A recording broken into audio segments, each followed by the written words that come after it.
in segments. I am Ogochkuka Ona.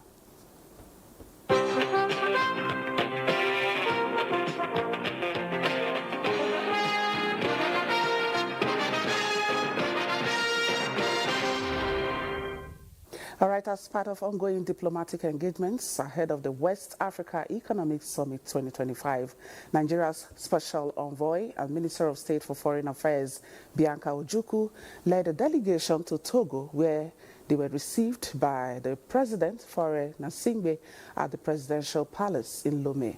The meeting was convened to formally extend an invitation from President Bola Tinubu to attend the inaugural West Africa Economic Summit scheduled to take place in Abuja. Discussions reinforced the long-standing ties between Nigeria and Togo, as well as emphasized deeper collaboration among member states, which is key to unlocking the full potential of the region. President Gnassingbé welcomed the initiative, commending President Tinubu for his leadership in convening such a timely summit. He reaffirmed his country's participation as well as underscored the need for West African leaders to intensify collaboration through trade, economic partnership, security cooperation, youth empowerment, and joint efforts in sustainable development underpinned by peace and social dialogue. Bianca Ojukwu stated that the West Africa Economic Summit is expected to continue to serve as a unifying platform for regional transformation. To bridge the gap between governance and Nigeria's vibrant youths, the federal government has unveiled a digital portal for the 2025 National Youth Conference known as the Youth Confab. The Minister of Youth Development, Ayodele Olawande, says the initiative is more than just a conference, but a generational turning point and a rallying call to young Nigerians to take charge of their future. Olayinka Ojo reports that the theme for Youth Confab 2025, Next Gen Nigeria, Crafting Solutions, Owning the Future.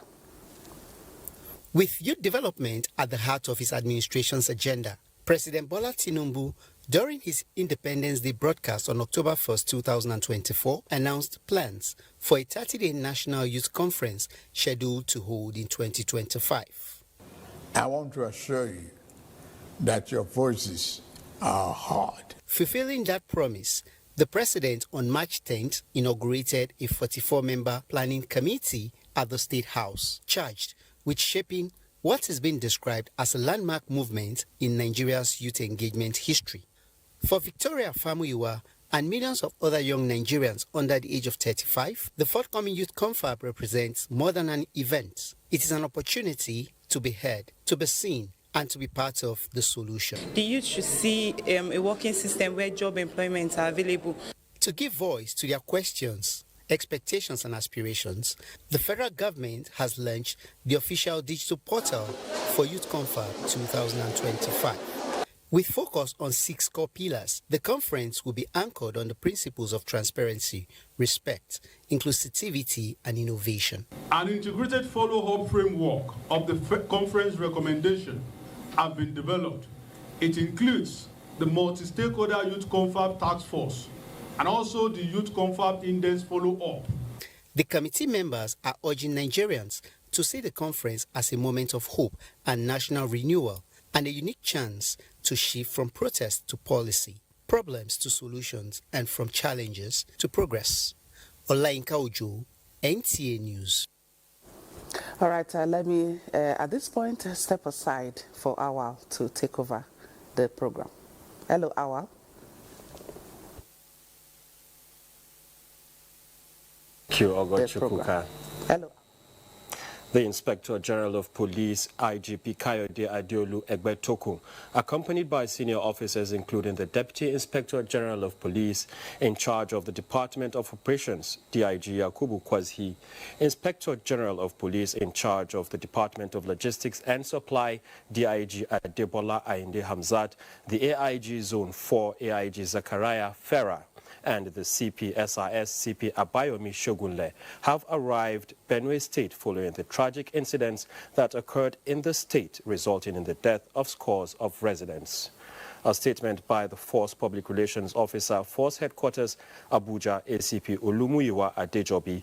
The IGP visited the State Government House where he commiserated with the State Governor, Hyacinth Alia, who expressed his ease and delight for the IGP's visit and the deployment of personnel and tactical assets over time and even at the moment.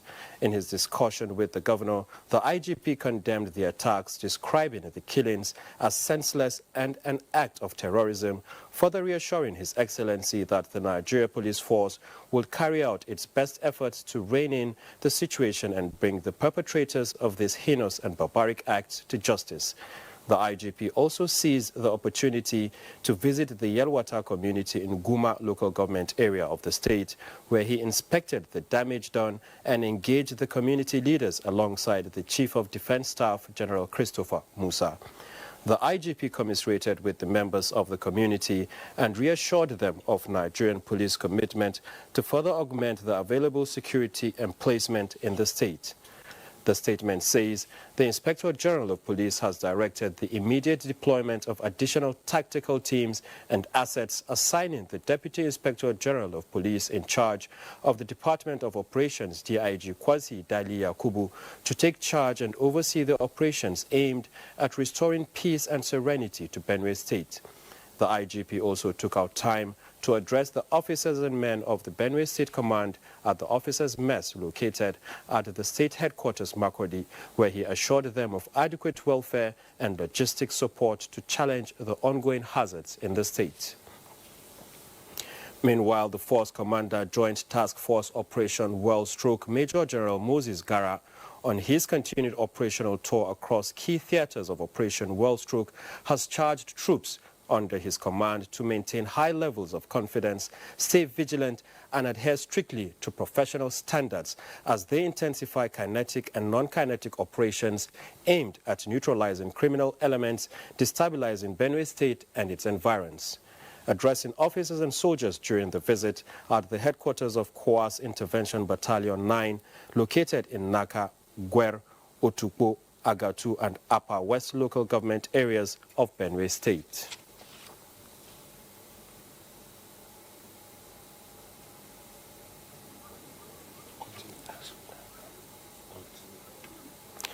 Today, away from that, today marks World Desertification and Drought Day, a universal observance which focuses on critical importance of rehabilitating degraded land.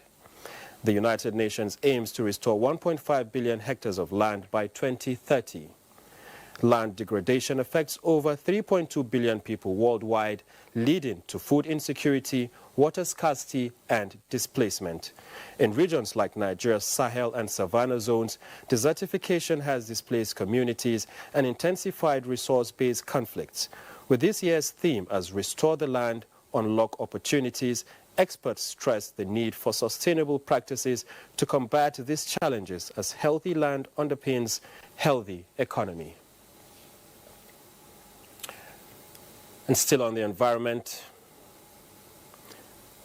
environmentalists have called for renewed and consistent awareness involving community participation on dangers of desertification and drought. Larry Belay tells us more. Desertification is an environmental concern in Nigeria. According to reports by United Nations Environment Program, UNEP, Nigeria has one of the highest rates of deforestation in the world, as the nation loses up to 350,000 hectares of land to desert encroachment. Desertification, the process where fertile land becomes dry and unproductive, is a silent crisis. It threatens food security, it displaces communities, it fuels conflict, and it deepens poverty. And these serve as dangers to our existence. In Africa alone, over 45% of the land is impacted, putting millions of livelihoods at risk. Causes of desertification in Nigeria include human activities, climate vulnerability, overgrazing, unsustainable agriculture, bush burning, and urbanization. One of the things we must also look at is the issue of the Great Green Wall, where the National Agency for the Great Green Wall was set up, I think, by an act of parliament in 2015. And its mandate is to ensure that we have a resilient ecosystem in the states that are experiencing, desertification that fall under the Great Green Wall Initiative. Another means of tackling desertification is involving local communities in desertification management, which helps to ensure that interventions are tailored towards their needs and are sustainable. In Lagos, Lanre Beleyi, NTA News. Stakeholders in disaster management have stressed the importance of effective strategies and collaboration from the community levels to agencies of government, non-governmental and humanitarian organizations to minimize potential impacts of flooding this year. Ebinimizi Mitoyola reports that this was at an interactive engagement by National Emergency Management Agency on preparation and strategies to manage the anticipated floods in Bayelsa. Flood disasters and other hydrometeorological hazards have continued to pose threats to lives, livelihoods and the environment. Bayelsa, a predominantly riverine state, suffers from perennial flooding. The worst of it was the 2012 and 2022 flood SAD experience. Recent NIMET seasonal climate prediction mentioned states, Bayelsa inclusive, that are at risk of possible flooding this year. These stakeholders' engagement on the 2025 National Preparedness and Response Campaign is therefore to downscale flood prediction and heighten risk reduction strategies in Bayelsa State.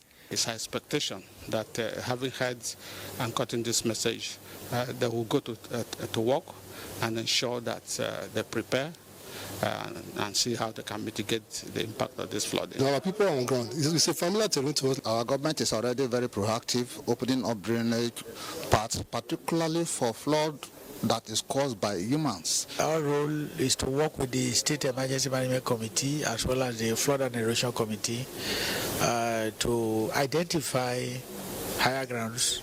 Red Cross is flood, Red Cross is disaster. We manage, we assist. So definitely when there is flood, Red Cross must be involved. NEMA, alongside other agencies, held a practical emergency training at Tombia community in Yenagwa local government area to equip and empower residents with safety tips and the distribution of first aid kits. Ebinimi Zitimiola, NTA News. You're watching Panorama, coming to you live from the Lagos Network Center of the NTA. Let's take a break. Panorama continues shortly.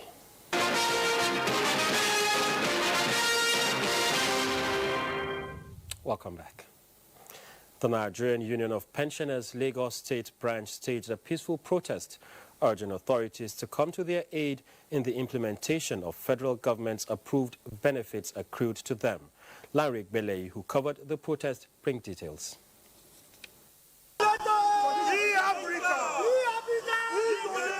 The Pension Transitional Arrangements Directorate, PTAD, office in Lagos were faced with unsmiling faces of some senior citizens at their premises on a peaceful protest. They are showing their displeasure over what they describe as a non-implementation of the federal government's approved 32,000 naira increments since last year. We are saying that all our rights must be paid, implementation must be paid this June. Without that, it will not rest. I'm pleading on behalf of the mothers that they should please pay us this money. The 25,000 palliative and the 32,000 increment.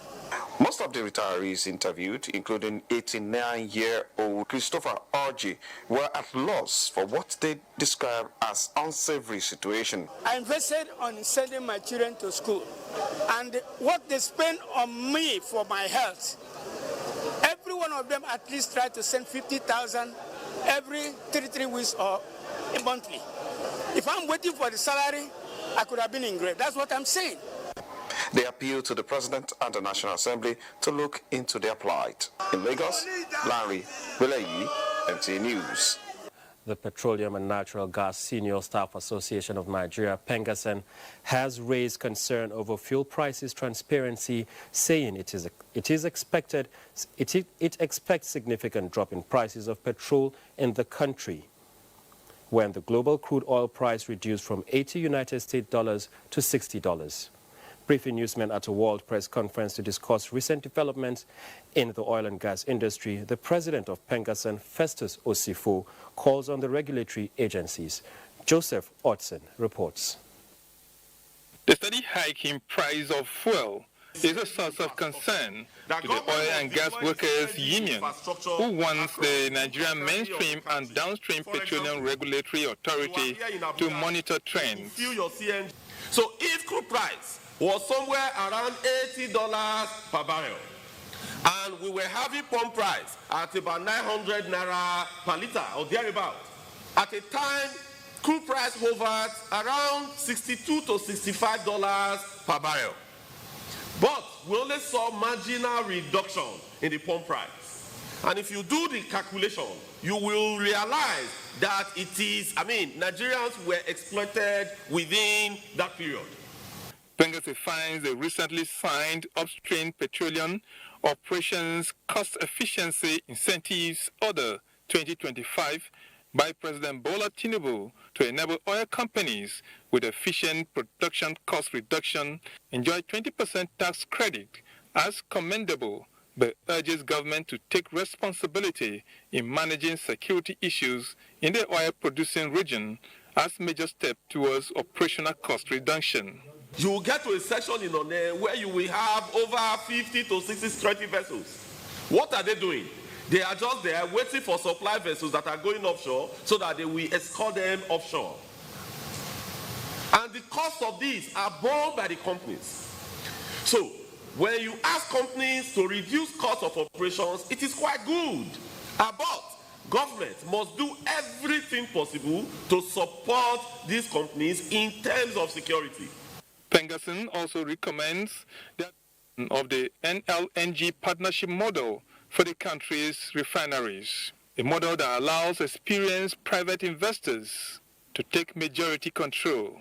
This, PENGASEN says, will enhance steady and better maintenance of the nation's refineries and stability in crude oil production in the country. In Abuja, Joseph Otson, NTA News. Olumide Oguntola is standing by with sports update.